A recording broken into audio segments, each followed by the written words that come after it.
If you're just tuning in, this is Desert Islands, the show where I make mixtapes based on my guests' 10 records they would bring to a desert island. And my next guest is a Grammy nominated musician and songwriter, 10-time bass player of the year by the International Bluegrass Association, Missy Raines. Thank you so much for joining me on the show today. Oh, thank you. This is like I love this kind of thing. So yeah, I was really happy when you asked. Thank I you. l Absolutely, I love what you're doing as far as the concept of a record release is just take this show out on the road, and I do wanna talk about this record in a sec, but I wanna talk about your top 10 records list because I you and I share a record. Really? Oh, Yeah.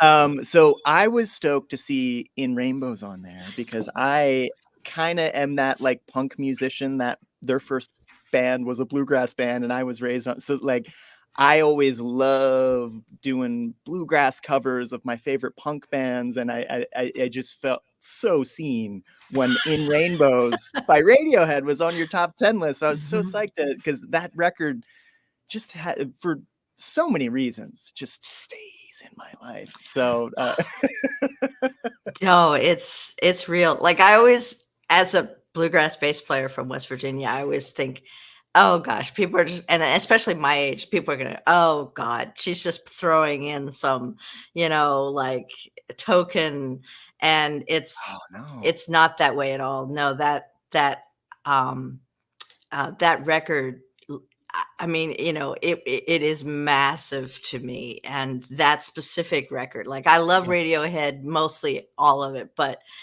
nothing else that I've heard from them ha has affected me the way that record did. Oh, absolutely. And I'd had these, like, conversations where you almost feel like you kinda have to say, like, "Well, yes, OK Computer and Kid A," and then you say, "But I really like Yeah, In Rainbows," or, yeah, and especially for me, like, A Moon-Shaped Pool and In Rainbows and then that part of their catalog. I love it all, but the more I listen at home, the more I find myself returning to those records, and they just yeah. have such a magnetism, and it's yeah, I love those textures, and I love the performances on those records. Um, can we talk about what drew you to performance in the first place? Was there a record on this list that inspired you to go, "Oh, that's what I need to be doing"? You know, I it's funny, I was just thinking that I didn't actually put the original Country Gentleman on this, Oh, right. because those were the records that I was hearing as a kid when I was before I was starting to play bass, and honestly, the reason I just didn't put one of their records down is because like, they all meant so much to me, and I couldn't pick just one, but I did pick The Seldom Seen's Old Train, and while I was already playing by the time that came out, and pretty much, like, knew that the bass was my instrument, that album was, uh, definitely, an important record for me, uh, and the bass player, Tom Gray, was playing with the Mm, Psalm Scene. He had also been with the Country Gentlemen, in the earlier than that, and those records were the ones that I was just mentioning, that inspired me to wanna play bass. So, yeah, but then I would have to say that the record that's on this list that got me I that maybe, like, cemented the idea that I was going to, like, just follow music for my whole life would have been, Tony Rice's Manzanita. sure. Oh, yeah. Yeah, I was gonna bring up Tony Rice next. I was just like, which Tony Rice in particular? Because it's I feel like it's inevitable to bring up Tony, especially if we're gonna bring up the bluegrass conversation in general. Um, have in your travels, have you ever gotten to work with Tony or at this point? Yeah, I did. I was lucky, I got to know him, early on, and I did play some gigs with him um, uh I was also at the same time working with Claire Lynch, and Oh, wow. she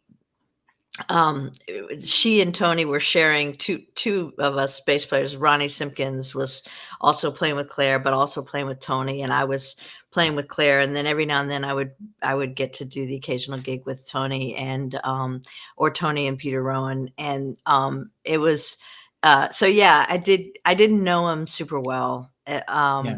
but I did know him, and it was, I did get to play with him. I those times were truly like, I barely remember them because I was in such a space, like I couldn't breathe, it's the whole thing. It's like truly, he changed everything from. He was just one of Yeah.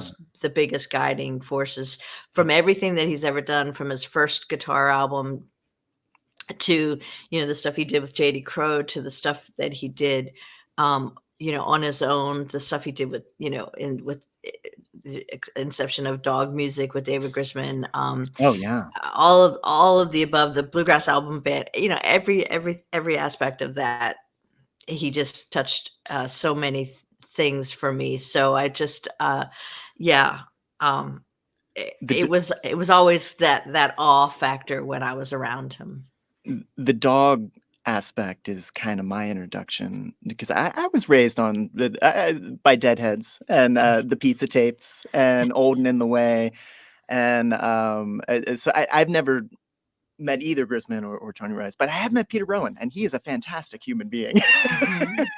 Very, very nice human being. I think at the festival, my entire job was to make sure people would leave him alone, and it was just Oh, nice. just in case you got the "Jerry, man, Jerry, Jerry," and it's just like I take one break to get everyone drinks, and I come back, and lo and behold, someone's going, "Ah, Jerry, man, Jerry."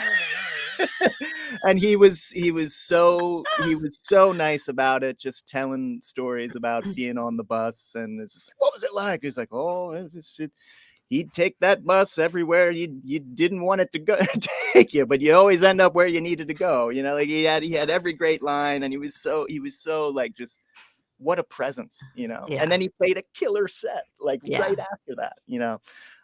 And it's always humbling just kind of being around just those reminders. It's like, oh yeah, this is why I do this in the first place. yeah, exactly. Oh my gosh, the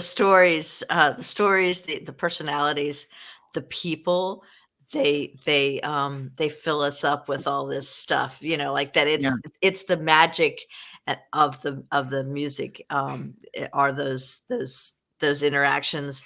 I mean, we're so lucky because we get to, interact with the people that are like the greatest in the genres that we like, yeah. because I mean, in bigger genres, you don't always have access to those people.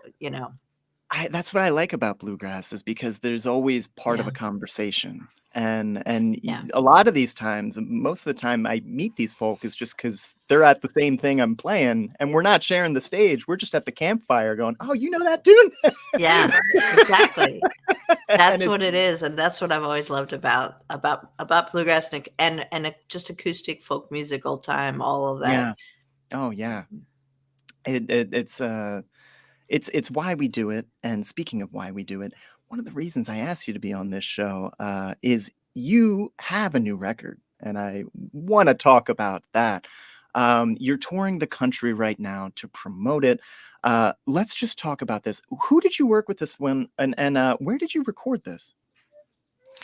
Well, so the record is called Highlander, and it's on Compass Records, and Alison Brown produced it, and it features me and my band Allegheny, which is Tristan Scroggins, Ellie Hawkinson, Ben Oh, Garnett, and Eli Gilbert. And so the five of us are this band, and we recorded it in Nashville, Tennessee. My husband, actually Ben Surratt, is a recording engineer, and he's been for years and years, and records lots of folks. And he recorded the majority of the record. There might have been one or two songs that he wasn't able to be there for because of other engagements, but he recorded and mixed the record, and we did it.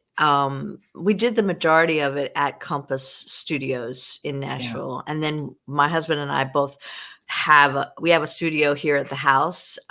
So we did a lot of like the overdubs and mixing and that sort of thing. We did here at our studio. So it was an in-house kind of project, and so that's how we got there.